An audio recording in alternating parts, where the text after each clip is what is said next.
Dead bugs are a beginner exercise designed to improve the deep core and improve hip dissociation, and also teach a neutral spine.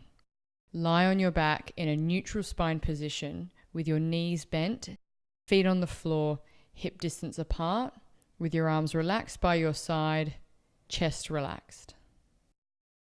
Maintaining a still, neutral pelvis, lift one leg to tabletop, where the knee is on top of the hip and the ankle to the height of the knee, and bring it back down to the mat. Then alternate to the other side. The idea is that you lift the leg up and down without any loss of control through the pelvis or through the spine. Try to maintain width across the chest and width across the hips as you're doing this. As this is a beginner exercise, it's really important to make sure that there are no movements whatsoever in the torso when you're moving the legs. That the legs are dissociating completely from the torso as they're moving.